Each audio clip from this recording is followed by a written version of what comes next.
Hello everyone, आज मैं explain करने वाली हूँ क्लाउजेज। क्लाउजेज क्या होते हैं? Clauses is the part of sentences. जो सेंटेंस होता है, सेंटेंस मीन्स क्या होता है? सेंटेंस मीन्स होता है वाक्य। तो जो हमारे क्लाउज होते हैं ये वाक्य का ही पार्ट होते हैं, ठीक है। तो हमारे एग्जाम में जिस तरीके से आएंगे ना, मैं उस तरीके से तुम्हें एक्सप्लेन करने वाली हूँ। एग्जाम में जैसे ये लिखा जाएगा, combine the sentence using a noun clause is in each case. तो सेंटेंस नंबर 1 हमारा है, why is he coming here, does Mohan know that. तो इसका क्या आंसर होगा? Does Mohan know. मतलब हमें दो नाउन क्लॉजेज को जोड़ के एक सेंटेंस बनाना हो, और जो सेंटेंस बनाना वो कंप्लीट सेंस देने वाला होना चाहिए। मतलब ये देखना है कि हम किस वर्ड को भी स्किप करके सेंटेंस की कंप्लीट सेंस दे सकते हैं। तो जैसे ये सेंटेंस हमारा, why is he coming here, does Mohan know this.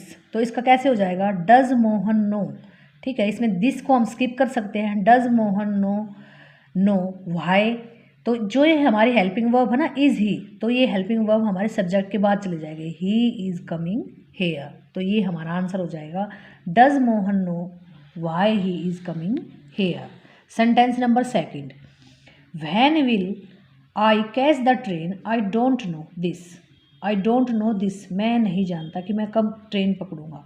तो इसका हम कैसे, इसमें से किस वर्ड को हम स्किप करके सेंटेंस को कंप्लीट सेंस दे सकते हैं?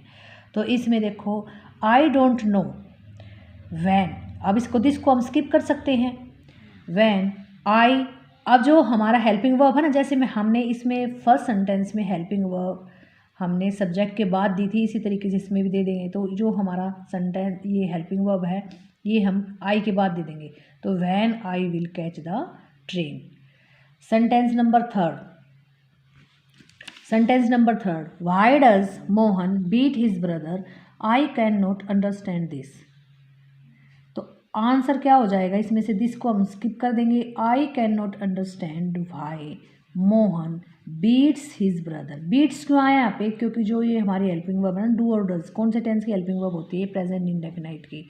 और प्रेजेंट इंडेफिनाइट में हमारा अगर सब्जेक्ट सिंगुलर है तो उसमें हम वर्ब के साथ SEIS लगाते हैं। तो क्या आ जाएगा? Why Mohan beats his brother. Sentence number 4 है हमारा, the money is missing, this is the fact. तो आंसर क्या हो जाएगा? This, the fact is that the money is missing.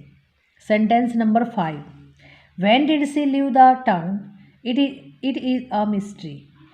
तो कैसे? डिड ये हमारी किसकी हेल्पिंग वर्ब होती है? डिड हमारी हेल्पिंग वर्ब होती है पास्ट इंडेफिनाइट टेंस की। और पास्ट इंडेफिनाइट टेंस में जब डिड को हम किस में भी कन्वर्ट कर सकते हैं। डिड का मतलब क्या है? हमारे वर्ब की सेकंड फॉर्म यूज होगी वर्ब में।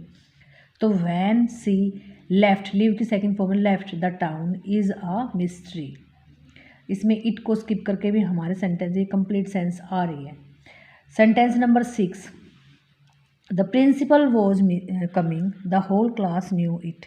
तो आंसर क्या हो जाएगा? The whole class knew that the principal was coming. Sentence number 7, what does the teacher say, listen to it. तो कैसे हो जाएगा? Listen to what the teacher says. Says क्यों आया? क्योंकि जो टीचर हमारा सिंगुलर है, और डज किसकी हेल्पिंग वर्ब है? प्रेजेंट इंडेफिनाइट में।